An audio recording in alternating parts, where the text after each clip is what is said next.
diri kamu kayak ada yang beda, kok kayak ada yang ngegangguin. Saya tuh kan saya emang gak percaya hal yang kayak gitu. Apa sih, enggak ah. Kamu kan suka naik gunung nih, mungkin ada yang ngikutin atau mungkin ada yang jahil ke kamu katanya. Saya takutnya nanti karir kamu gak ada, kamu gak punya teman, sama kamu kehilangan keluarga.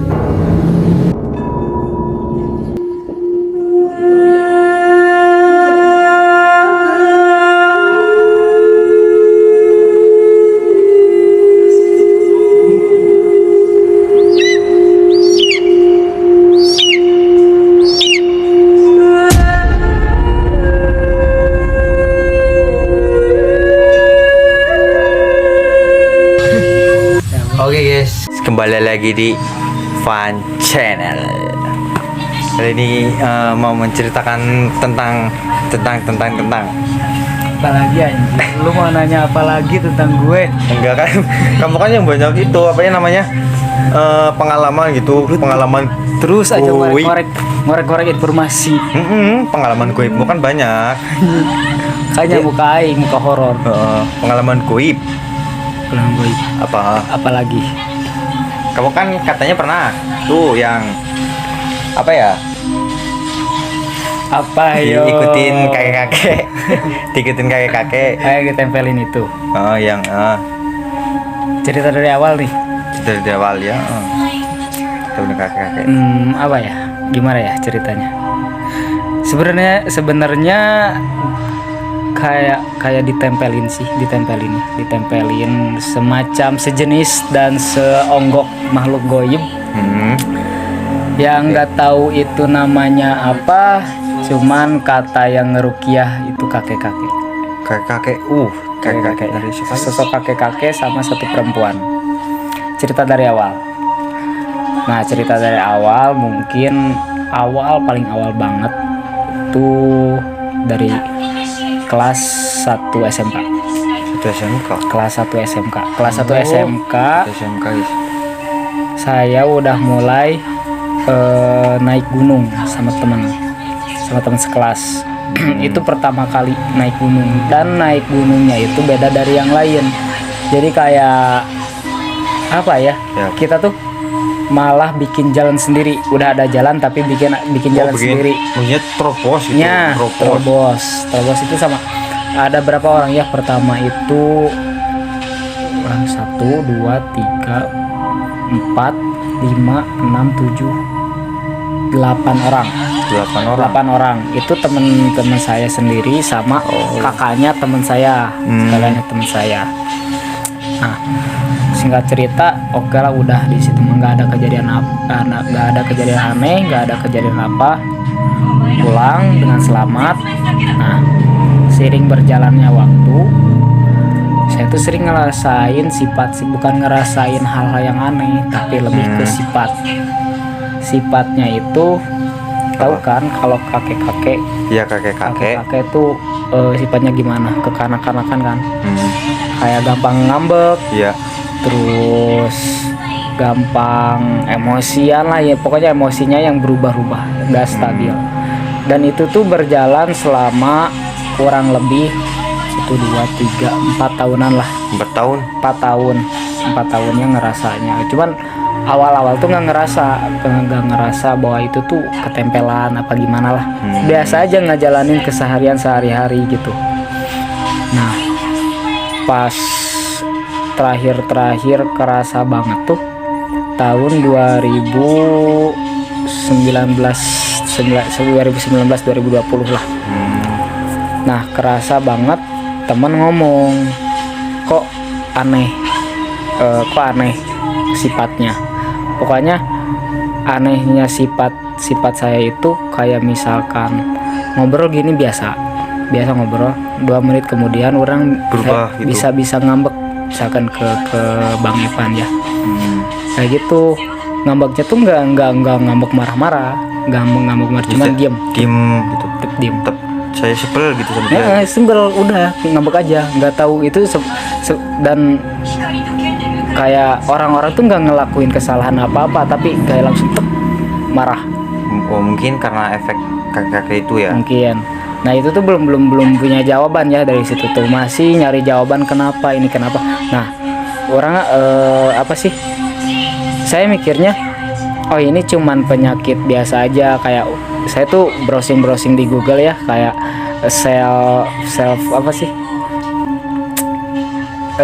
self diagnosis ya, self diagnosis sendiri, lihat perubahan mental apa, kenapa sih ini kan bisa kayak gini, ini bisa kayak gini. Dan itu ada penyakit mentalnya tuh kayak borderline personality disorder namanya, kayak perubahan emosi secara tiba-tiba. Nah kayak saya tuh lebih percaya ke situ daripada ya ada yang ngomong saya tuh ketempelan. Saya nggak percaya, saya lebih percaya ke psikologi. Akhirnya dari situ saya tuh pergi ke psikolog, konsultasi ke psikolog, dan itu emang benar ada di dalam diri saya kayak gitu. Terus saya konsultasi selama kurang lebih 1 tahun. 1 tahun? 1 tahun saya tuh diasuh sama psikolog ya. 1 tahun lama itu loh. 1 tahun ya, 1 tahun udah di terapi juga. Tapi itu tuh nggak sembuh-sembuh. Itu nggak sembuh-sembuh. Nggak sembuh-sembuh sampai ke terapis juga ya. Saya tuh ngomong ke terapis, udah curhat. Saya curhat masalah ini. Timbulnya masalah ini tuh bertubi-tubi. Nah, saya tuh nggak ngerasa bahwa saya tuh ya biasa-biasa aja. Dalam diri saya itu biasa-biasa aja. Saya ngejalanin hari-hari biasa saya kayak orang-orang normal ya, kayak orang-orang normal. Tapi perubahan emosi yang nggak bisa ketahan. Orang-orang bilang, teman-teman kampus bilang, kamu kenapa? Kok kamu berubah? Padahal saya tuh nggak ngerasa berubah sifat tuh. Dari mulai mimik muka tuh kayak saya tuh kayak ngambek, padahal biasa aja. Nah itu tuh pada tahun akhir 2020.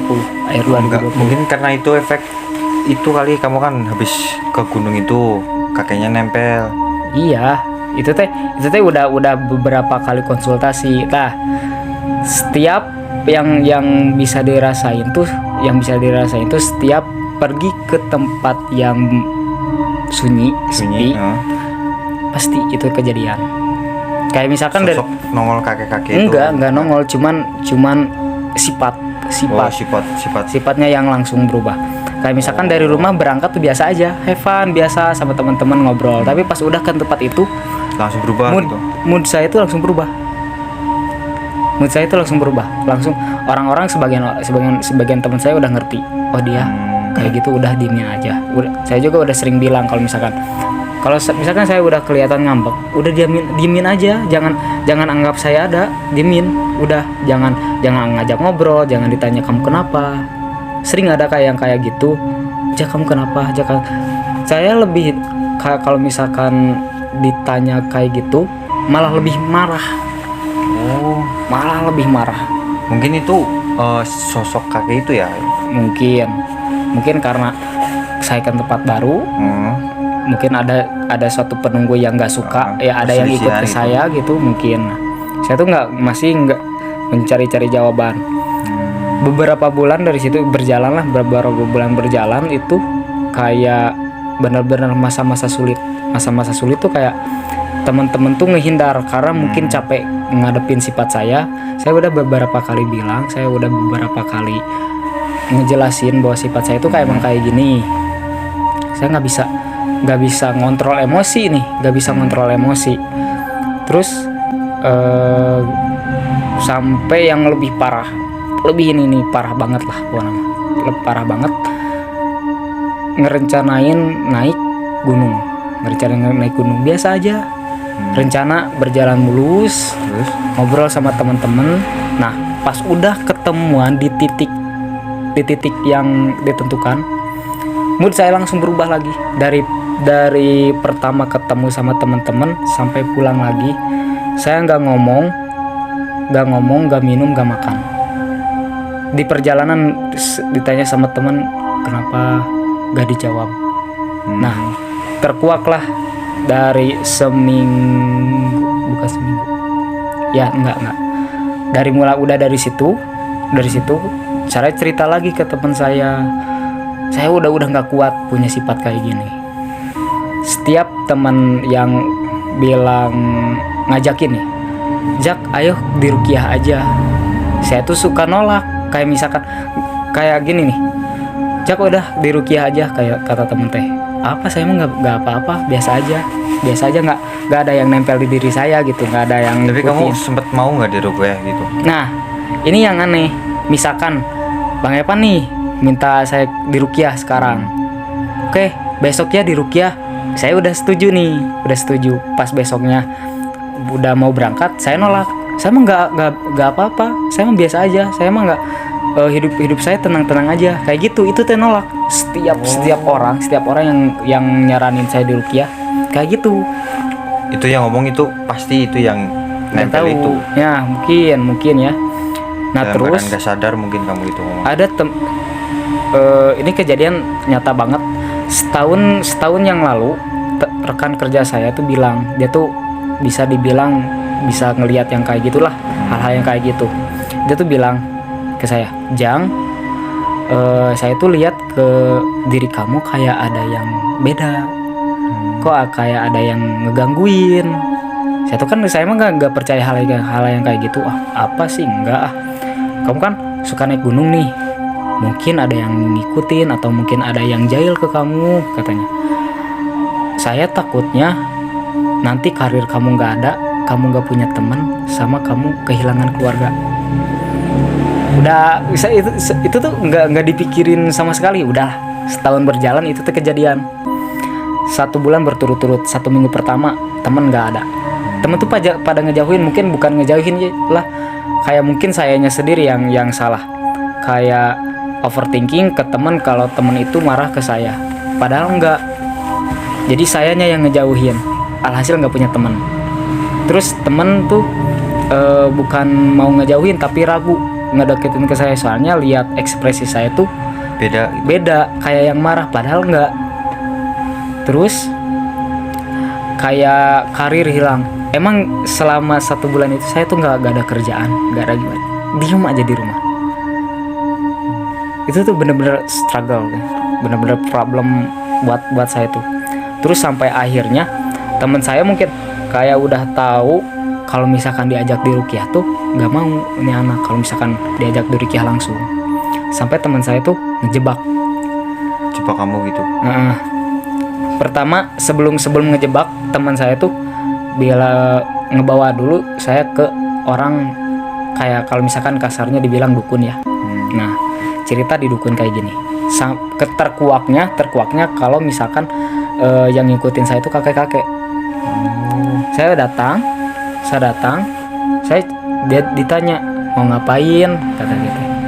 Saya cuman ngucapin kurang lebih 5 kata, dia tuh udah tahu semuanya. Dia ngejelasin, kamu pertama naik gunung tahun segini, benar. Kamu pertama naik gunung ke gunung ini, benar. Kamu pernah ke curug ini, benar. Kamu pernah kesasar di gunung ini, pernah, benar. Dan terakhir kamu kemarin naik gunung ke gunung yang sama pas kamu pertama kali naik, benar. Itu benar semua. Terus dijelasin, ini yang ngikutin kakek-kakek. Terus orang nanya, maaf kalau boleh tahu motifnya apa? Apakah saya berbuat salah atau gimana? Kalau misalkan berbuat salah, hal yang harus ditebus tuh apa? Kayak misalkan kayak gitu ya. Enggak, ini mah emang dia udah suka sama kamu. Dia tuh bilang kayak gitu, udah suka. Jadi mungkin nempel terus sama kamu. Nah gitu. Kenapa harus sama saya? Nggak tahu. Terus dia si dukun itu nyaranin, kalau mau dibalikin lagi ke tempat asalnya, kamu bawa air kelapa, terus bawa baju yang terakhir dipakai kamu pas muncak kemarin. Tapi kamu langsung bawain nggak atau gimana? Enggak. Dari di tempat si dukun itu ngeiyain aja.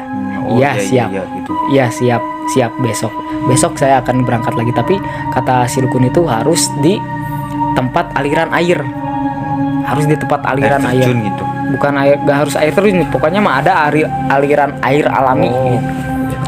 Nah gitu. Terus kayak gini ya, udah pulang nih sebelum pulang tuh dikasih air dulu. Sebelum Air pulang minum gitu. Air capek-capek. Ini bawa pulang, sebagian diminum, sebagian dimandiin. Iya aja, percaya. Tapi sama kamu gak di Pas pulang ke rumah nggak percaya lagi. Apa saya mah biasa aja. Saya mah nggak ketempelan yang kayak gitu. Udah nggak dilakuin semua itu. Terus sebelum pulang tuh si dukun itu tuh bilang, kalau misalkan nggak dilakuin ya lihat aja nanti malam. Mungkin kalau misalkan nggak neror atau gimana, dia nampakin. Tapi neror enggak itu?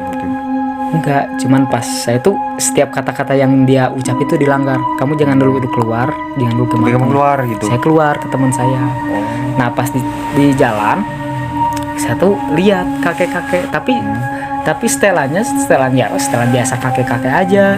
Terus saya telepon ke teman saya, tolong tanyain ke dukun yang tadi sosok kakek-kakeknya yang kayak gimana. Soalnya barusan tadi saya tuh lihat kakek-kakek.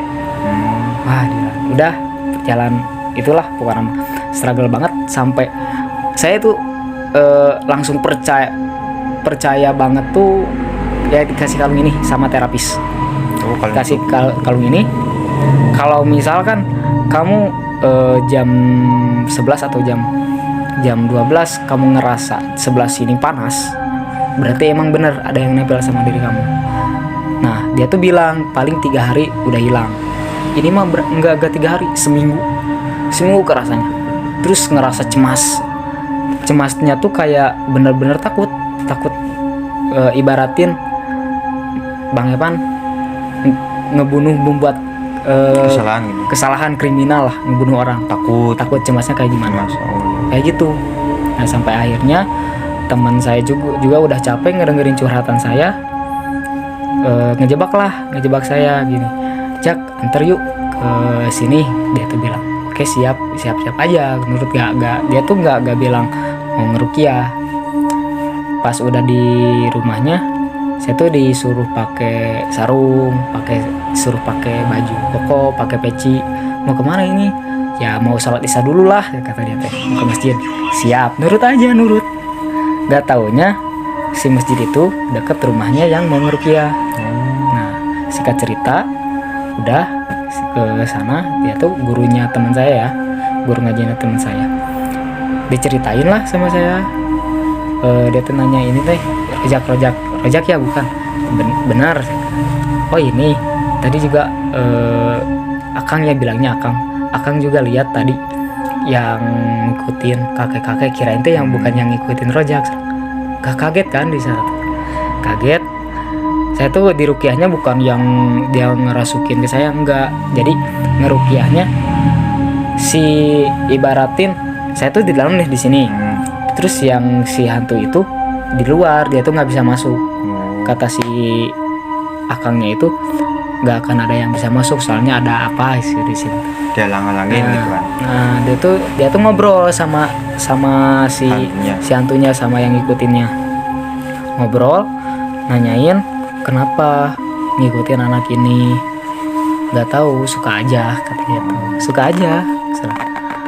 Ya saya mah bilangin ke si Akang bilangin saya mah kalau misalkan dia nggak ngeganggu kehidupan saya ya silahkan aja. Tapi kalau misalkan efeknya jelek sampai saya nggak punya teman, sampai hidup saya tuh benar-benar berantakan, ya udahlah pergi aja gitu. Dia tuh bilang saya mau pergi tapi saya kasihan sama anak ini. Kasihannya karena apa? Dia tuh nggak bilang kasihannya karena apa. Pas pokoknya dipaksa pergi, udah pergi dari situ. Dikasih syarat lah sama si Akangnya itu, harus mandi ini. Tapi kamu itu langsung mandi gitu? Ya itu mah langsung dari situ mah udah dilakuin. Soalnya si kakek-kakeknya udah gak ada. Oh berarti langsung pergi. Kalau misalkan gak dilakuin nanti si kakek-kakeknya balik lagi katanya gitu. Itu jadi kayak dari kelas 1 SMK sampai 2020 tuh emang bener-bener struggle ya, perjuangan banget ngadepin makhluk gitu ya. Bukan Jadi ngadepin diri sendiri tuh capek. Kayak ngadepin diri sendiri, emosi yang berubah-ubah. Karena si sosok makhluk Ya itu awalnya kan gak percaya, awalnya kan gak percaya bahwa itu tuh yang ngendaliin setiap saya marah tuh bukan saya, itu tuh bukan saya, tapi si makhluk si itu. makhluk itu. Kayak gitu. Saya tuh sadar saya sedang marah, tapi saya tuh nggak marah sebenarnya. Jadi yang Biasa, ngendaliin gitu. dia. Tuh. Intinya dia tuh mau selamanya sama saya. Tapi kamunya kan gak mau kan selamanya. Ya nggak mau lah, nggak, saya mah aku mau maunya Iyalah. selamanya sama kamu. Wih. Oke, jadi ini ceritanya Rojak ya. Jangan lupa like, comment, dan subscribe channel. Bye bye.